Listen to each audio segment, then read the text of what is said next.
ورحمة الله وبركاته. ازيكم يا حبايب قلبي؟ عاملين ايه؟ يا رب تكونوا بأحسن صحة وحال. رمضان كريم عليكم يا رب العالمين، كل سنة وانتم متجمعين. النهارده بقى يا حبايب قلبي كنت عايزة اخدكم كده جولة في فرش الريسبشن. بعد بقى فرش الديكور الرمضاني وعملنا زينة رمضان، فكنت حابة اوريكم بقى الحاجات الجديدة اللي انا جبتها وفرشتها في الريسبشن، وفرقت جدا يا جماعة في شكل الريسبشن. يا جماعة النتيجة النهائية تحفة. انا ما كنتش متوقعة النتيجة النهائية تبقى كده. حرفيا الريسبشن هيتحول عندي من بسيط كده لحاجة فخمة. بصوا بقى، انا جبت شوية حاجات. كنت جايبة الكوشنات ديت مع المفرش، ده كان طقم كده مع بعض بنات، 2 كوشن ومفرش. ده كنت جايباه ب200 جنيه، صراحة تحفة. وبص يا بنات، كان شكله حلو قوي كده. مكتوب عليه بالجولد كده رمضان كريم، مع الشغل المكرمية ده برضو يا بنات. كان شكله حلو قوي وشيك، والالوان بتاعته كانت لايقه قوي مع الانتريه. كان الميكس تحفه بين الهافان والاوف وايت.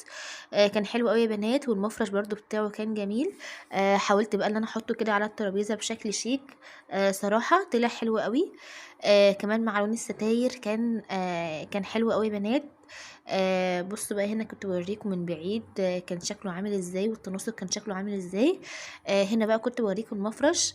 انا صراحه كنت محتاره احطه على الترابيزه عشان يبقى مثلا قريب من الكوشنات، ويبقى الاتنين كده واخدين من بعض وشبه بعض، ولا احطه على التي في يونت. صراحه بعد الفيديو لما جربته على التي في يونت يا بنات طلع احلى. لان حسيت ان الترابيزه عايزه حاجه صغيره. فبعد ما فرشته حطيته بقى عند التي في يونت. بس انا كنت بوريكم هنا شكله ايه. رايكم يا بنات؟ انتوا شايفين كده اللي هو احلى على الترابيزه؟ اهو كنت بوريكم من بعيد.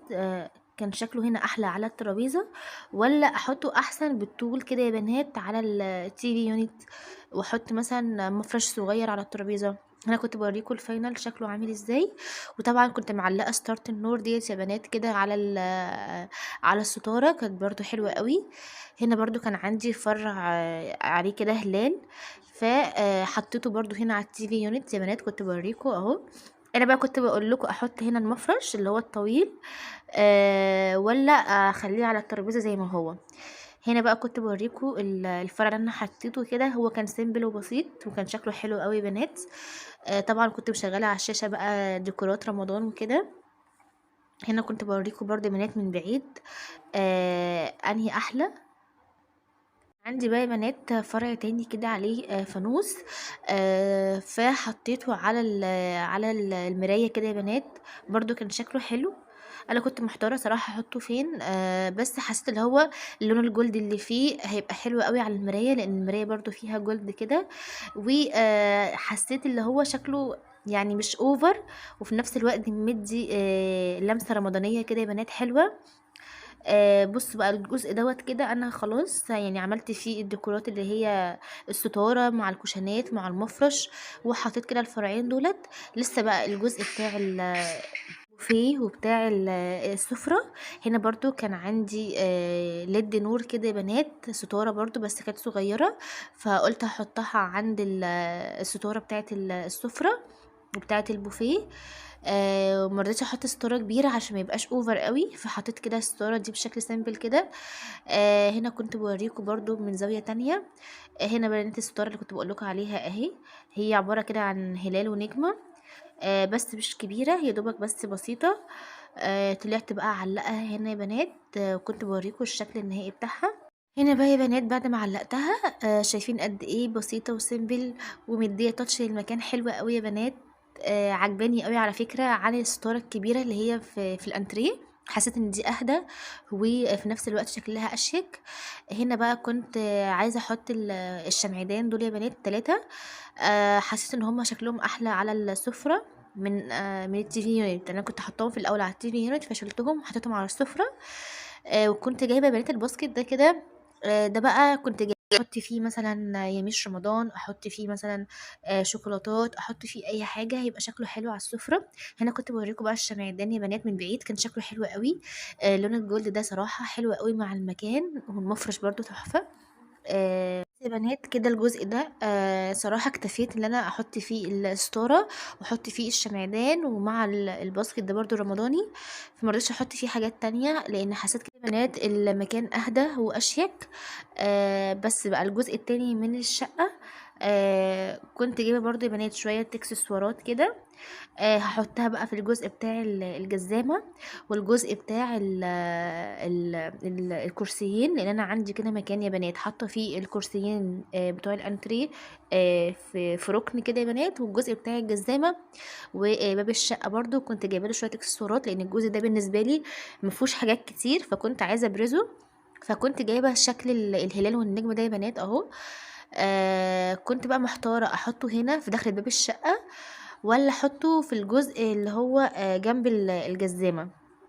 وكنت جايبه برضو يا بنات زينه كانت بكار بقى وفوانيس وكده. كنت عايزه برضو اعلقها كده في المطبخ، بس صراحه ما حبيتش احط زينه في المطبخ فقلت هعلقها كده عند باب الشقه. شكلها حلو قوي يا بنات في الدخله بتاعت باب الشقه كده. يعني اول ما تخشي كده باب الشقه تحسي ان رمضان انا داخله يعني مكان فيه اجواء رمضانيه. بجد انا بعد ما خلصت الريسبشن اصلا حسيت ان انا قاعده في خيمه رمضانيه يا بنات. بس انا كنت بوريكم بقى الجزء بتاع الهلال والنجم دوت حطيته بقى يا بنات في الاخر عند الجزء بتاع الجزامه لان كان الفيشه يعني قريبه. الجزء التاني ما كانش فيه فيشه قريبه فحطيته بقى في اقرب مكان ليه فيشه صراحه يعني.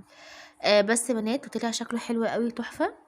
كان منور كده الجزء بتاع الجزامه ده كان شكله حلو قوي مع الجزء بقى بتاع الزينه بتاعت رمضان.